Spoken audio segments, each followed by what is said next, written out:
ар бир кадамыбызга баа берип, ар бир жасаган ишибизге баа берип иштегенге көнөбүз. Ошондо мына Марат Таштанович айткандай, эл ылгап отуруп, ушундай электен, ушундай баягы өйдүлдүй талаш тартыштан, көк ала баягы чеке томуйган баягы ар кандай окуялардан кийин анан эл тандайт ошондо, бул мындай экен деп ошо тандалып келип, элдин үчүн күйгөн, эл үчүн баягы иштеген таза, калыс, ак ниет адамдар анан иргелет да. Азыр эмне кимдин акчасы көп, ошолор шайланып келип атат. Ким катуураак кыйкырса, ошолор элдин башында турат. Ошондой болуп атат. Бул демократиядан өтүшүбүз керек.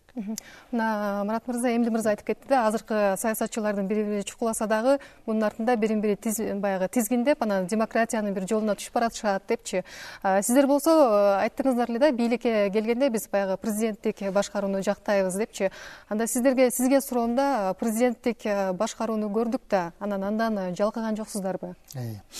Маселе мындай болуп атат да. Байкуш кыргыз элинин пешенесине эки начар президент келип калгандан кийин биз түп тамыры менен баягы битке өчөшүп күйнөгүбүздү өрттөп салдык да.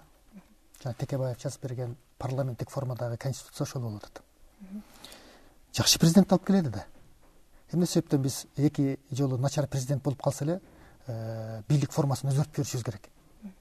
Бул Кыргызстанды өнүгүүгө алып келбейт. Бирок бул тажрыйбада көрсөттү да, тажрыйба көрсөттү. Тажрыйба деп биз мамлекеттик түзүлүшүбүздү өзгөртө бере турган болсок, анда ордубуздан жылбайбыз. Биз бир түзүлүшкө эми көнүп баратып туруп, экинчи түзүлүштү эми мына кайрадан көнө баштадык. Мына парламентте мушташуулардан бери көрүп атабыз. Эч убакта биз эки президент жакпай калды деп туруп, бийлик формасын алмаштырышыбыз керек эмес болчу. Парламенттик бийлик формасын азыр айылда жаткан кой кайтарып жүргөн койчу да көрүп калды. Бул Кыргызга болбой турган бийлик экен деп. Анткени парламенттик бийлик деген кыргызча жеткиликтүү айтканда бул тытышып жатып калгыла деген сөз. Оппозициянын демократия дей беребиз. Бул ойлоп чыгарылган нерселер бардыгычы. Эгерде биз улут жөнүндө ойлоно турган болсок, кыргыз эли жөнүндө ойлоно турган болсок, кыргыз мамлекети жөнүндө ойлоно турган болсок, анда биз ата бабабыздан калган салттарга, каада салттардан кантип биз мамлекеттерди башкардык эле, кандай жолдор менен келдик эле, мына ошолорду эң биринчи орунга коюп туруп, анан кийин бийлик формасын алып кетишибиз керек. Эгерде эч убакта мен айтып кетейин, эч убакта президент контролдон чыгып кетиш керек эмес.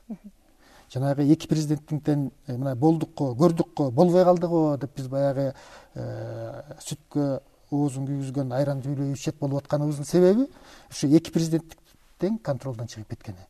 Контролдой турган механизмди алып келишибиз керек. Ал механизм кыргыз элинде бар. Жанатан бери какшап Эмил мырза айтып аткан курултай. Улуу курултайды биз туруктуу кылып шайлап, президентти дагы, парламентти дагы, өкмөттү дагы контролдой турган функцияны берип коюшубуз керек. Эгерде эч ким тытышпасын десеңиз да, эгерде төңкөрүштөр болбосун десе, анда сиз айткандай эгерде президенттик башкаруу келе турган болсо, анда мына кайра эле мисал келтирсек, араб өлкөлөрүндө анда 20-30 жылдап бийликке отуруш керек. Анда 20-30 жылдан кийин деле кайра баягы жарылат да. Мен айткан жокмун да 20-30 жылдап бийликке отуруп алсын деп. Араб өлкөлөрүндө карап көрөлү. Мисалы үчүн кийин деле кепилдик жок да, кайра жакшы президент. Араб өлкөлөрүнүн бардыгы андай эмес да. Мисалы үчүн Египетте баягы америкалыктардын таасири менен Египет мамлекети Израилден кийин эле Америка Кошмо Штатынан эң көп жыл сайын акча алып турган мамлекет. 1 миллиарддан ашык долларды жылына аскерилей алат Египет мамлекети. Мындайча айтканда баягы ийне менен оокат кылгандай болуп калганда, булар донорго көз каранды болуп калган. Ошонун негизинде Муаммар Каддафи да болду. Египеттин Мубарак отурду 30 жылдан ашык. Мына эми Муаммар Каддафи да бардыгы бир 40 жылдан ашып кетиптир. Ал да отурат, бийлигин бербей келатат. Канча киши кырып, азыр гражданда согуш башталып кетти. Маселе анда эмес. Маселе биз Кыргызстандын президентин шайлай турган болсок, ага чек коюп, андан ашык шайлай турган кылып туруп чек коюшубуз керек. Эгер кайрадан шайланам дей турган болсо, жанагы аксакалдар кеңешине окшогон бир орган аны токтотуш керек. Былтыр ошо Бакиев Кыргызстанда болгон аксакалдарын чогултту, ушу колго илинген кишинин баарын чогултуп, жана ынтымак курултайы деп ошол жерге келди. Ушу азыр ошонун баары эле жашап атат, азыр кырылып калган жок. Андан башка деле аксакал жок. Болгон эле ошол. Мына ошол аксакалдар ошол жерден оозу мурду кыйшайбай туруп эле ошо жасаган ишин туура мындан ары уланта бер Бакиев деп айтты да. Эми ошол аксакалдар бүгүн эле көз ачылып эле анан кийин ой сен мындай деп, бул кыйын нерсе. Анан Марат Таштанович айтып атпайбы, тиги мына биз кыргыздар 71% азыр мамлекетте.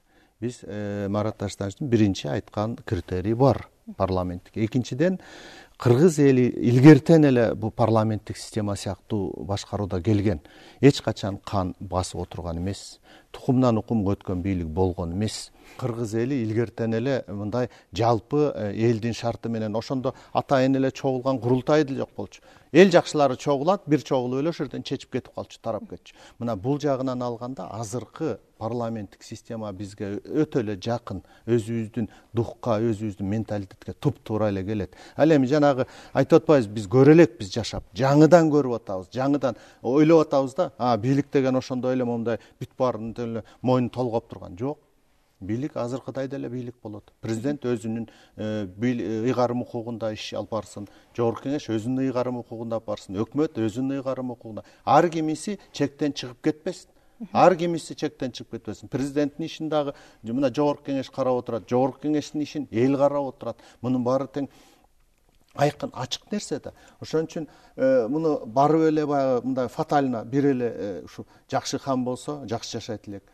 Бул эски жомокта, бул стереотип, менталитет. Кыргызстан мына парламенттик башкарууга жетти. Анан сиз азыр эле айтып кеттиңиз да, парламенттик башкаруу идеалында кандай болуш керек.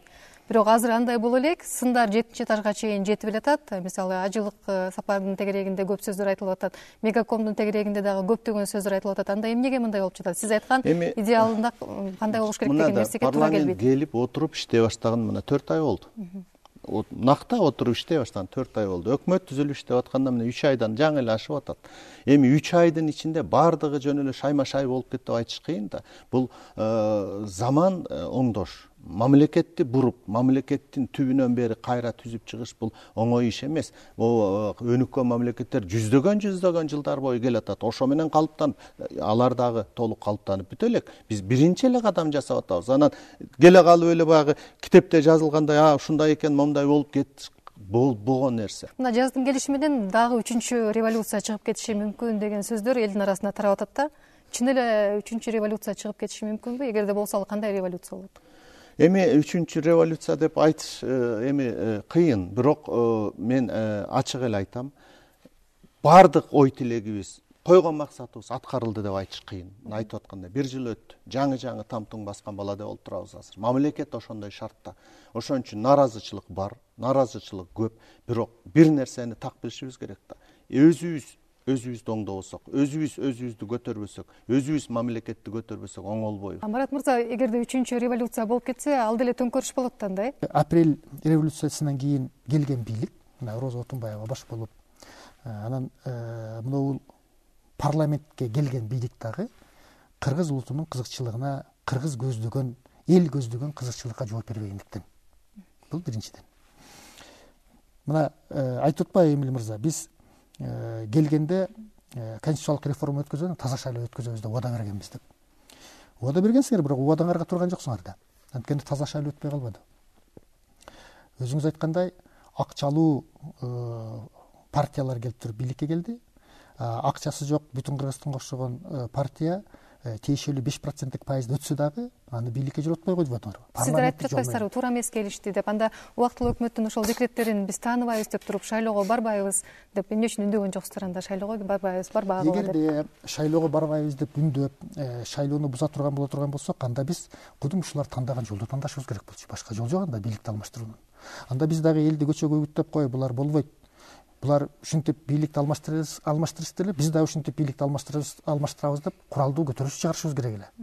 Биз баягы кайсы жагы туура ошолордун баарын тандап туруп, биз тынч жолун, шайлоо жолун тандап алдык. Бирок шайлоо жолун тандаганда бул шайлоо таза шайлоо болбой калды да. Шайлоонун мыйзам чегинде таза өткөнүн бүттүүнү таанып отурат. Бардык эл аралык уюмдар таанып отурат. Эми соттошуп жүрдүңөр, талашып жүрдүңөр, далил. Эми ал жерде жөнөкөй эле нерсе бул арифметика эле да. Аны эсептеп эле өзүңөр деле моюнга алсаңар болмок. Бирок эми ал өзүңөрдүн иши, муну мен талашпайм. Эмки шайлоодо Кудай буйрса эми өтсөңөр, анан кийин иштейсиңер да. Рахмат. 5% көбөйтүп жиберген негизги чоң булардын жаңылыштыгы да. Рахмат маегиңиздерге. Кандай болгон күндө дагы азыр эркин коомдо ар башка позициядагы саясатчылар өздөрүнүн пикирлерин ачык, цивилизациялуу түрдө билдирип жатышат. Бул кандайдыр бир деңгээлде коомдун өнүгүп жатканынан кабар берип жаткандай, мына ушундай ой менен бүгүнкү ыңгайсыз суроолор телепрограммасын жыйынтыктайбыз. Бүгүнкү студиянын конокторун тааныштыра кетейин.